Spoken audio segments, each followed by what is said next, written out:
Guys, welcome to my new blog. आज है हमारे साथ विजय सिंह जी, जो कि हैं मित्सुबिशी क्लीन सुई के पैन इंडिया मैनेजर। तो आइए इनसे पूछते हैं मित्सुबिशी क्लीन सुई क्या होता है। तो सर, मित्सुबिशी क्लीन सुई क्या होता है? ये मित्सुबिशी अपने जापानीज कंपनी है और मित्सुबिशी केमिकल क्लीन सुई ये अपना एक प्रोडक्ट लॉन्च किया है और ये विश्व की पहली हेलो फाइबर मेम्ब्रेन को लॉन्च करने वाली कंपनी है। और ये क्लीन सुई, क्लीन मतलब साफ और सुई मतलब पानी। ये जापानीज भाषा में पानी को सुई बोला जाता है, इसलिए क्लीन सुई इसका नाम रखा हुआ है। ठीक है। तो गाइस, तो सर ये क्या है आपने जो यहाँ लाया है यहाँ? ये मित्सुबिशी क्लीन सुई का वाटर एल्कलाइन वाटर आयनाइजर है।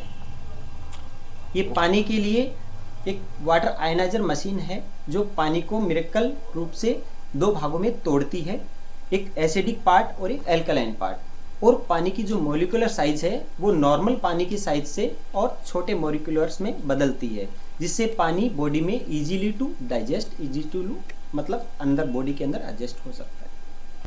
तो सर, ये ऐसे मार्केट में और भी प्रोडक्ट्स हैं कि ये ओनली फॉर ये ही है? उसके बेनिफिट्स बताइए। सो ये मार्केट के अंदर 1930 में आयनाइजर बना था और 1965 तक इस पे रिसर्च चला और 1965 में इसको जापान, कोरिया FDA से अप्रूव्ड हो गया था।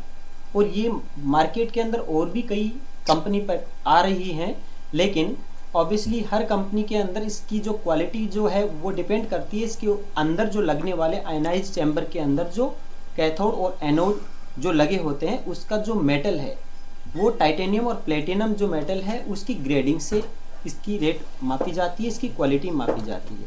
जैसा कि आप सबको पता है, वैसे हमारी जो कंपनी है वो जापान से है और जापान की आपको भी पता है टेक्निक और जापान की क्वालिटी पे पूरी दुनिया आंख मीच के भरोसा करती है, क्योंकि उनको पता है कि ये प्रोडक्ट कुछ अच्छा ही होगा। इसलिए इस प्रोडक्ट को मित्सुबिशी जैसे एक बहुत टॉप मोस्ट ब्रांड है और टॉप मोस्ट ब्रांड में अगर ये शामिल हुआ है तो आपको पता है कि ब्रांड की कैटेगरी क्या होती है। तो मित्सुबिशी ने अपने ब्रांड के लेवल को बरकरार रखते हुए इस प्रोडक्ट की क्वालिटी को भी बरकरार रखा है। इसके अंदर A से लेकर Z तक लगने वाले जो प्रोडक्ट के अंदर जो भी स्क्रू तक भी इसके क्वालिटी से और विद इंजीनियरिंग से लेस हैं। एक एक चीज़ इसकी क्वालिटी में टॉप क्लास है।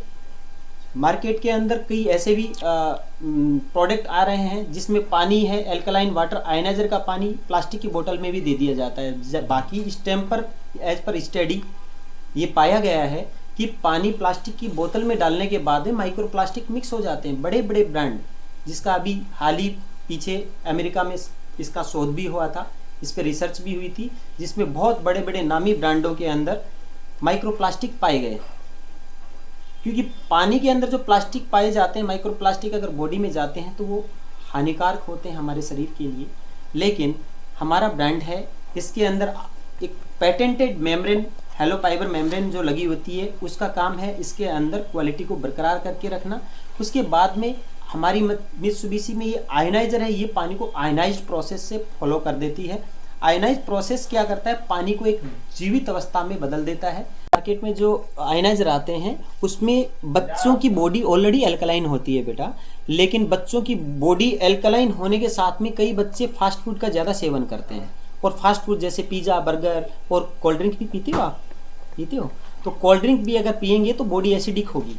तो बॉडी जब एसिडिक होती है तो ये पानी जो एल्कलाइन पानी है, अगर बॉडी की एसिडिक पार्ट में एल्कलाइन पानी जाएगा तो स्वास्थ्य के लिए अच्छा है। ठीक है। इसमें आपके लिए बटन है प्यूरीफायर वाटर, आप इसका पानी आप पी सकते हैं, जो कि हमने स्पेशली बच्चों के लिए डिज़ाइन किया हुआ है इसमें। ठीक है। इसमें एल्कलाइन पानी तभी आपको बच्चों को पीना चाहिए जब उनकी बॉडी में एसिडिक पार्ट्स ऑलरेडी मौजूद हों। जैसे कि आपने कोई फास्ट फूड का यूज किया है पहले, तब आपकी बॉडी एल्कलाइन वाटर ले सकती है एक नंबर का इसमें। इसके कोई साइड इफेक्ट भी हैं क्या? हाँ बेटा, साइड इफेक्ट किसी भी चीज़ की अच्छाइयाँ भी होती हैं तो उसमें बुराइयाँ भी होती हैं। इसके साइड इफेक्ट क्या है? ये है एल्कलाइन वाटर आयनाइजर, ये अल्कलाइन वाटर देता है हमें। अब अपनी बॉडी को, जैसे हम खाना खाते हैं, अब खाना खाते टाइम हमारे शरीर के अंदर खाने को पचाने के लिए एसिड अंदर भागों में तोड़ने के लिए एसिड की रिक्वायरमेंट होती है। उस टाइम पर अगर ये पानी आप पी लेंगे तो उस टाइम पर आपके जो बॉडी के अंदर जो एसिड है वो न्यूट्रल हो जाएगा, और एसिड न्यूट्रल हो जाएगा तो खाना पचेगा नहीं और खाना सड़ेगा। अगर सड़ेगा, कच्चा खाना अपनी बॉडी के अंदर जाएगा तो उससे कच्चा खून, कच्ची मज्जा और उससे अनेक प्रकार के, जैसे टाइफाइड हो गया, ठीक है, नाम सुना टाइफाइड को, वो उसी से होता है। टाइफाइड हो गया, नॉर्मल कुछ ऐसी डिजीज होती हैं जो कच्चे खाने से अपनी बॉडी में आती है, तो वो चीज़ नहीं आए, इसलिए इसका पानी खाना खाने के जस्ट बाद में, खाना खाने के जस्ट पहले 1 घंटे का गैप बना के रखना बहुत जरूरी है। यार मेरे फ्रेंड्स के भी घर पे और लगाए, वो लोग कहते हैं कि ये कोई फ़ायदा नहीं करता है, ये बहुत अच्छा होता है, बीमारियों को भी सही कर देता है, ये सही है? हाँ बेटा, ये एक्चुअली क्या है कि उन्होंने जो बोला है कि भी ये फ़ायदा नहीं करता है, क्योंकि मेरे एज पर रिसर्च के अनुसार मेरे सामने आया है कि आयनाइजर तो लोगों के घरों में लगा हुआ है, लेकिन वो लगाने के बाद में उसको यूज करने का तरीका प्रॉपर तरीके से यूज नहीं करते हैं, इससे नाम आयनाइजर का बदनाम होता है। इसलिए क्या बोलते हैं, कहानी सुनिए आपने, एक कहावत सुनी है, साज उसी का है जो बजाना जानता है, गीत उसी का है जो गाना जानता है, आयनाइजर उसी का है जो चलाना जानता है। आयनाइजर लगाना ही कोई बड़ी बात नहीं है, लेकिन आयनाइजर चलाना आना चाहिए। आपने देखा होगा कई कंपनियों के अंदर आयनाइजर का पानी प्लास्टिक की बोतल में भर के ले जाते हैं, बच्चों को देते हैं। आपके स्कूल में भी आते होंगे ना, आयनाइजर का पानी लेके आए हैं, लेकिन वो प्लास्टिक की बोतल में है। तो क्या प्लास्टिक की बोतल में आयनाइजर का पानी काम करेगा? करेगा, लेकिन वो प्लास्टिक उसमें मिक्स हो जाएगा, और माइक्रो प्लास्टिक का पानी वो पिएगा तो बीमार होगा या ठीक होगा? बीमारी होगा ना, बीमार होगा। हाँ, और फिर नाम किसका बदनाम हुआ? इनका। तो आयनाइजर कभी भी गलत नहीं होता है। आयनाइजर का पानी हमेशा किस में बढ़िया रहता है? बच्चा किसकी गोद में सेफ रहता है? सबसे पहले अपनी माँ के, अपनी माँ की गोद में बच्चा सिक्योर फील करता है। ऐसे पानी की माँ कौन है? मिट्टी।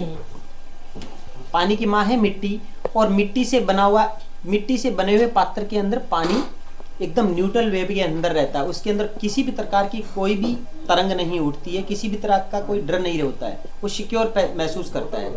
इसलिए पानी हमेशा अपनी प्रॉपर्टी, अपनी माँ की गोद में रहना चाहिए। तो अपनी माँ की गोद कौन सी होगी? शीशा भी होता है, वो सिली का ग्लास जो होता है वो पानी से ही बनता है। आपको पता है गिलास पानी से बनता है?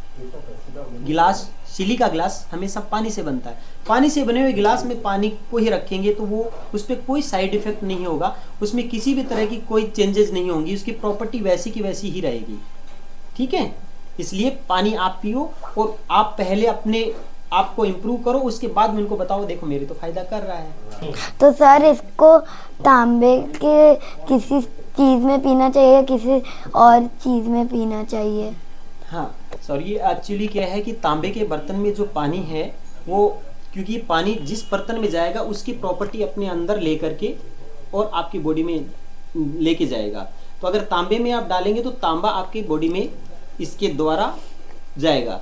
और तांबे का पानी हमेशा बरसात में सिर्फ 10 दिन पिया जाता है। लोग कंटिन्यू तांबे का पानी पीते जाते हैं। आपने कभी देखा है तांबे, पहले दुकानों में तांबे की जो कटोरियां होती थी तो उसको डेली पीताम्बरी से साफ किया जाता था। पहले साफ करते थे डेली, क्योंकि तांबे में जैसे ही पानी डालेंगे तो पानी की अशुद्धि तांबा अपने ऊपर चिपका लेता है, और अपने पे चिपका लेगा तो दूसरे दिन जैसे ही पानी डालेंगे तो वो अशुद्धि तो अंदर ही है ना, फिर दूसरे दिन वो पानी में मिलेगी अगर आपने साफ नहीं की तो। और बोतल में तो हाथ ही नहीं जाता अंदर, तो बोतल तो साफ कभी होती ही नहीं है, तो इसमें तो काफी अशुद्धियां जमी होती हैं। इसलिए वो उसका पानी पीने से हेल्दी होने के बजाय अनहेल्दी ज्यादा होता है इंसान। उसके बाद में क्या कहता है, मैंने तो तांबे का पानी पिया था। इसलिए क्या बोलते हैं, नकल में भी अकल चाहिए, नहीं तो शकल बिगड़ जाती है। मैंने तो लगवा लिया मिर्ची उची क्लीन सुई। अगर आप लोगों को भी लगवाना है तो आप नीचे दिए हुए नंबर्स को आप देख के कांटेक्ट करके बात कर लीजिए। Thank you for watching. Bye. Okay, thank you.